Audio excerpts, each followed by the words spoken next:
Bharatiya Janata party ने लोकसभा चुनाव के लिए सबसे पहले 195 उम्मीदवारों की सूची जारी कर सबको चौंका दिया है। विधानसभा चुनाव की तर्ज पर इसमें भी कई ऐसे चेहरे हैं जिससे राजनीतिक पंडितों के सारे विश्लेषण चकनाचूर हुए हैं। अब यदि हम मध्य प्रदेश पर ही फोकस करें तो पाते हैं कि यहाँ तीन सबसे बड़ी ताकत है: पूर्व मुख्यमंत्री शिवराज सिंह चौहान, केंद्रीय मंत्री ज्योतिरादित्य सिंधिया और मध्य प्रदेश विधानसभा के अध्यक्ष नरेंद्र सिंह तोमर। तीनों में से ही किसी को भी पावर नहीं दिया है। शिवराज सिंह चौहान पिछड़े वर्ग के सर्वमान्य नेता के रूप में उभरे हैं। वे महिलाओं को वोटर के रूप में कन्वर्ट करने में भी महारत पाए हुए हैं। प्रचंड जीत के बाद भी उन्हें मुख्यमंत्री नहीं बनाया गया जब से वे मौन साध गए थे। अब फिर से उन्हें विदिशा से टिकट दिया है और केंद्र में ले जाने की पूरी तैयारी कर ली है। शिवराज सिंह चौहान केंद्र में पहुंचते हैं और सरकार भाजपा की बनती है तो निश्चित ही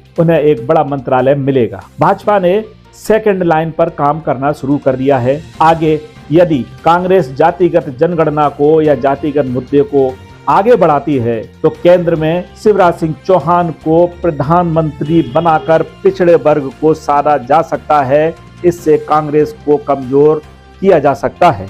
अब नरेंद्र सिंह तोमर और ज्योतिरादित्य सिंधिया पर फोकस करें तो पाते हैं कि ज्योतिरादित्य सिंधिया को गुना भेजकर ग्वालियर से एक तरह से किनारा कर दिया है और ग्वालियर में नरेंद्र सिंह तोमर के सबसे करीब पूर्व विधायक, पूर्व मंत्री भारत कुशवाहा को टिकट दिया है।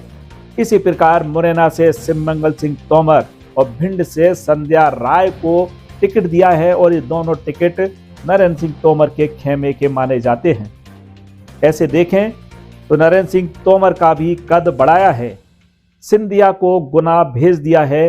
अब तीनों ही शिवराज सिंह चौहान, सिंधिया और नरेंद्र सिंह तोमर में कोई भी अपने आप को सुपर नहीं समझेगा।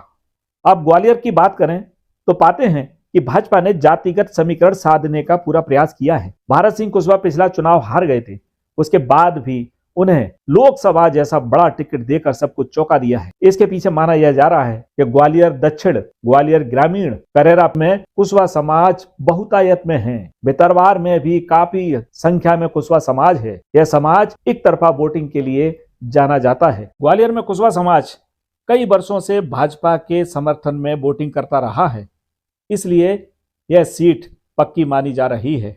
भारत सिंह कुशवाहा की मजबूती के समर्थन में एक और फैक्टर निकल के आता है। ग्वालियर ग्रामीण पर महेंद्र यादव एक बड़े नेता के रूप में माने जाते हैं। जब उनका टिकट कटा तो भारत सिंह और महेंद्र यादव के बीच कुछ दूरियां बन गई थी। पिछला चुनाव जब हुआ तो चर्चा यह रही कि महेंद्र यादव ने उनके समर्थन में इतना काम नहीं किया जितना होना चाहिए। अब भारत कुशवाहा को केंद्र की राजनीति में भेजने की तैयारी कर ली है।